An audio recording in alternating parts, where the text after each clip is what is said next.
At dahil namamayagpag si Kai Sotto ngayon sa B-League, alam nyo ba na mas lamang pa ang performance ngayon ni Kai sa NBA player ng Japan mismo at sa mga dating NBA centers? Tara at ikumpara natin mga idol, pero bago yan, palike naman ang ating video bilang suporta. Ngayong season, merong 13.6 points, 9.8 rebounds, 1.9 assists, and 1.2 blocks per game average si Kai Sotto bilang main center ng Koshigaya Alphas. After ng FIBA qualifiers, even better.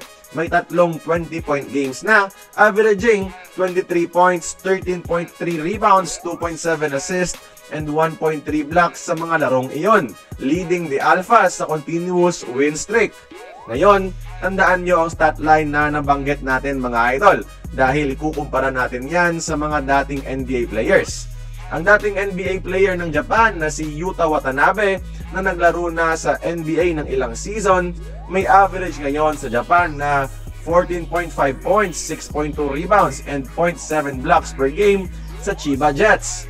Meaning, mas maganda ang performance sa kanya ni Kai Sotto, considering na nasa NBA pa siya last season bago piliin ang D-League dahil sa contract at homesickness reasons. Bilang yan dahil mga legitimate impact NBA role player centers na imports sa D-League ngayon, naaangatan na rin ni Kai in terms of statistical performance. Si James McAdoo na dating backup center ng championship team ng Golden State Warriors ay meron lamang 13 points, 7.8 rebounds at 0.2 blocks per game para sa Shimane.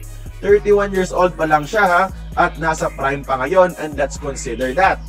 Kay Cristiano Felicio naman, angat rin si Kai. Si Felicio ay ang Brazilian na nakaharap ng gilas sa OQT, kaso injured si Kai noon at di sila nagkatapat.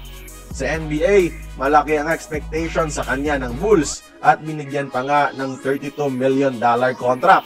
Ngayon sa D-League, meron lamang siyang average na 11.4 points, 10 rebounds at 0.6 blocks bawat laro. Ano bang ibig sabihin nito mga idol? Di ko sinasabing kaya ni Kai maging legitimate center agad sa NBA.